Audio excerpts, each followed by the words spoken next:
11 او په 15 کې چې راتلونکي یو کس براسي دا د راتلونکي باس دی د هغه د پلار نوم به وشنو یاس وي چې ترجمه وکړو ځین جوړیږي د الله بنده یعنی عبد الله د هغه د مور نوم دی سمتی چې ویش باړو نو امن یا امن لرون کې شزه چې د هغه په وجه باړو نو امینه ځین جوړیږي او دا پکې لیکلي چې هغه په پیدا سي په سمبالا کې د امن په ځای کې ترجمه د مکه هغه په پیدا سي د هغه سمبالا هیواد د مشر په کور کې مش خبره چې محمد صلی الله علیه وسلم په قریش خاندان کې پیدا شوی دی په همدغه ډول زه په تفصیل سره ژغېدلې و مې وافته تر مخه د راتلونکي کس په باره کې دا راتلونکي کس وو اخري پیغمبر حضرت محمد صلی الله علیه وسلم تاسو دا خبره خپل پلار ته کولای شئ او ان شاء الله زه به دا دعا درته کوم چې تاسو پلار ته هدایت خدای وکړي.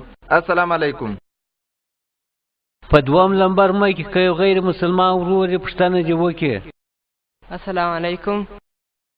زمانو اتمارام جسوال دی. زه د اسلام مبارک دین قبلول غواړم خو زه یو نو کې ستونزه لرم. زما کورنۍ په دې نه ده خبره چې زه د اسلام و دین ته اوړم. په داسې حالاتو کې زه دا هم نسم ویلی چې زما کورنۍ به ماته څه صلاح راکړي لیکن دا ټولې خبرې زه شاته پرېږدم د دې خبرې په کیسه کې نه کېږم او اسلام قبلوم. په داسې حال کې چې ما وعدم کړی دی زما دا پوښتنه ده چې د اسلام د قبلولو څخه وروسته زه په خپله کورنۍ د خپلې مېرمنې سره د خپلو وروڼو مور او پلار سره یو ځای اوسېدلی سم او که نه. د دې ورور یو پوښتنه ده او غواړي د اسلام مذهب قبول کړي خو د هغه خود د مور او پلار نه دی په خبر دی وایي چې مور پلار ته ویل حتمی دي او د اسلام د قبلولو څخه وروسته آیا زه په خپل کور کې د خپل مور او پلار سره اوسېدلی سم که یا د اسلام د قبلولو دپاره تاسو ویل و خپل مور او پلار ته حتمی نه دي بلکې هیڅ چاته یې ویل هم حتمی نه دي. په زړه کې که په زړه کې ته ایمان لرې چې الله یو دی د هغه څخه بغیر هیڅ معبود نشته او محمد صلی الله علیه وسلم د هغه بنده او آخري پیغمبر دی و هیڅ چاته د ویلو اړتیا نشته. که چیرې تاسو سره دا شک چې د ویلو څخه وروسته به زما ژوند ته خطر پیښ شي یا یو څوک ما زخمي کولی شي نو تاسو دا خبره پټولی شي و هیڅ چاته د ویلو اړتیا نشته. لیکن که چیرې ورته ویلی شي نو ښه خبره ده لیکن ویل یې فرض نه دي. که چیرې ستاسو ژوند ته خطر وي نو هیڅ چاته د ویلو اړتیا نشته. لیکن که چیرې تاسو ورته ووایاست نو په اسانۍ سره د اسلام پر لاره تلای شي. لیکن تاسو بیریږئ د ژوند خطر مو دی نو ویل یې حتمي نه دي.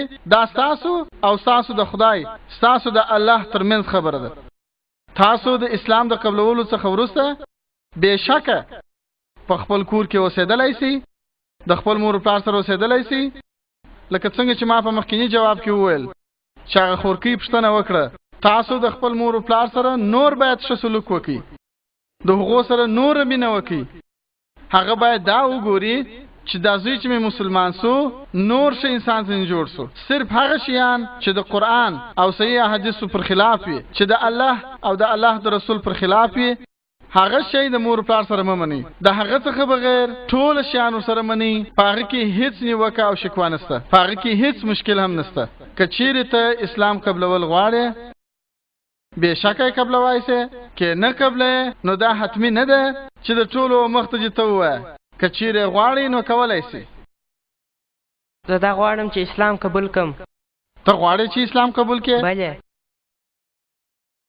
زه ستاسو دا پوښتنه کوم چې پر تا خو به یو چا جبر نه کړي یا یو چا خو به فشار نه در باندې راوړي یا ته په خپل زړه سره قبلې و ستا سره خو به یو چا ظلم نه کړي یا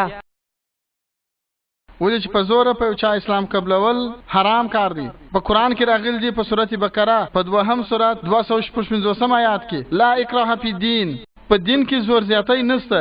خو که چیرې تاسو قبلوئ نو بیا تاسو څوک راګرځوای هم نشئ. زه ستاسو دا پوښتنه کوم چې تاسو دا منئ چې یو الله دی او د هغه څخه بغیر هیڅ معبود نشته. تاسو دا خبره منئ چې یو خدای دی و منمه او د هغه څخه بغیر هیڅ معبود نشته. تاسو دا منئ چې دغه خدای آخري پیغمبر محمد صلی الله علیه وسلم دی. بله. اوس به تاسو ته په عربي کې کلمه ووایم تاسو یې سره تکراروئ. سمه ده.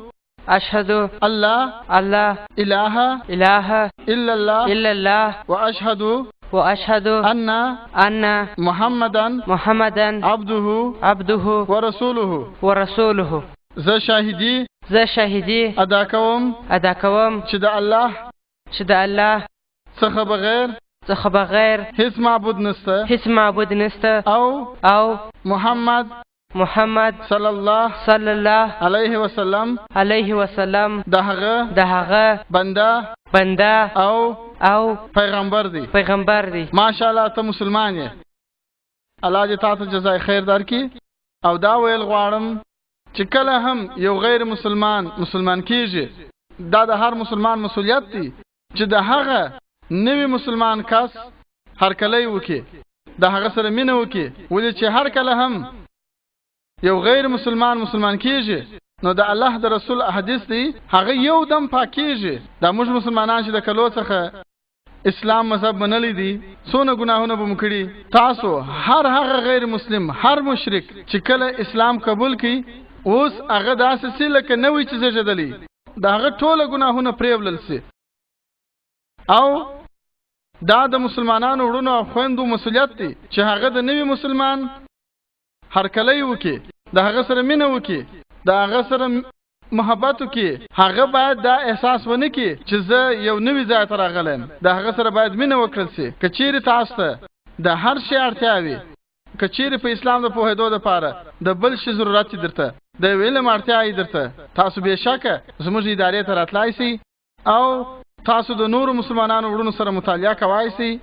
ولې چې هر هغه انسان چې د امن د مذهب پالل غواړي، په دې دنیا کې هیڅوک هم هغه نسي راګرځولی، هیڅوک هم. او موږ پوهېږو چې دا پرون الحمدلله ثم الحمدلله پرون پر تلویزیون کې یو خبر تېرېدی چې مایکل جکسن اسلام قبول کړی دی.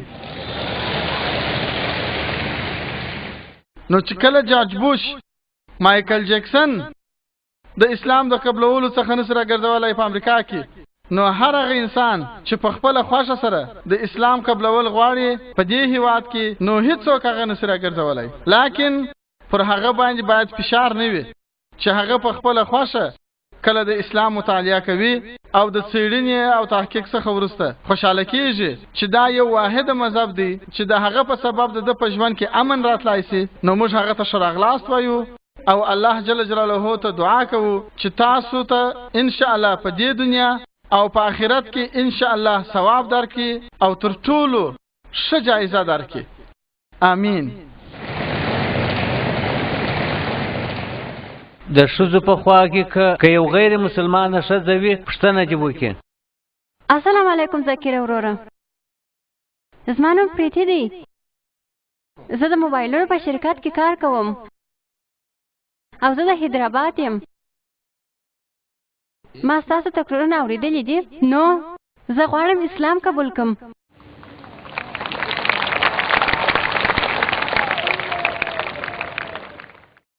ماشاءالله دی خور زما سیډیانې لیدلې دي او پیس ټي وي لیدلې دي.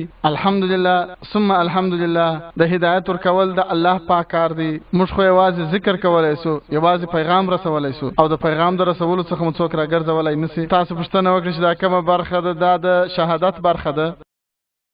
خورې زه ستا څخه دا پوښتنه کوم چې پر تا باندې خو څوک زر زیاتی نه کوي؟ یا څوک به فشار نه در باندې راوړي؟ یا ته په خپله خوښه سره اسلام قبلول غواړې؟ بله. ماشاءالله. ته پر دې باندې ایمان لرې چې یوازې یو خدای دی او محمد د الله آخري پیغمبر دی؟ ته دا منې چې یو خدای دی او د هغه څخه بغیر بل معبود نسته؟ ته دا منې چې محمد صلی الله علیه وسلم آخري پیغمبر دی؟ بله. ماشاءالله. اوس به زه په عربي کې تاسو ته کلمه وایم، تاسو بیا راسره تکراروئ. اشهد الله اله الا الله واشهد ان محمدا عبده ورسوله. زه شاهدی ادا کوم چې د الله څخه بغیر هیڅ معبود نسته او محمد صلی الله صلی الله علیه وسلم د هغه بنده او پیغمبر دی ماشاءالله ته مسلمان اسوله مننه ما ته هغه سورت را پیدیږي 110 سورت اذا جاء نصر الله والفتح دا تاسو ویني چې د الله دین فزرهاو انسانان قبلوي د مکه د فتح هغه شیبه چې د الله رسول په خوب لیدلی و هغه وخت او موږ چې مسلمانان یو موږ مازه کوشش کوو چې الله سبحانه وتعالى او آخري پیغمبر چې ویل دي د الله رسول ویل دي کوم یو آیات د هغه خور کی یعنی کوم یو آیات د اسلام په باره کې زدای هغه خور کی او الحمدلله الله سبحانه وتعالى فزرهاو او پلکاو انسانانو ته هدایت کوي او الله سبحانه وتعالى دې زموږ کوشنی کوشش په خپل لار کې قبول وګرځي امين په لومړي لمبر مې که یو غیر مسلمان ورور یې پښتنه جوړ کړي بل ورور جانه ښاغلی ډاکټر صاحب ذاکر نایک تاسو ته د ډیر ښه ماښام هیله کوم زه ویر ګوپال شاستري د مهاراشټر اوسیدونکی یم زه تر ټولو در مخه د خپل سیاسي استازي بابا جاني صاحب څخه ډیره مننه کوم چې زه دلته راوستلم او ما ته دا موقع راکړه چې تاسو غوندې یو ستر شخصیت سره ووینم او په داسې یو ښه پروګرام کې ګډون وکړم تر ټولو د مخه زه دغو کسانو څخه چې نوی اسلام قبول کړی دی دا هیله لرم او دا غوښتنه ځینې لرم چې هغوی د اسلام د قبولولو څخه وروسته سمه لار اختیار کړي د الله پر لاره سیده ولاړ سي او سمه لار اختیار کړي او په راتلونکي کې د ځان سره د پرتلې یو پلان ولري چې آیا د دوی په ژوند کې څه تغییر راغلی دی کله چې دوی هندوان و او اوس مسلمانان سوي دي او هغه مشخصات او ځانګړتیاوې دی باید سره جلا کړي او دا د خلکو په منځ کې خپرې کړي تر څو په ټولنه کې بدلون راسي زه داسې احساس کوم زما پښتنه ده چې اقتصاد ډېر پر مخ روان دی چې هر هندوستانی وګړی دا هڅه کوي چې خپل جیبونه په پیسو باندې ډک کړي کله چې دوی دا کړنه ترسره کوي نو طبیعي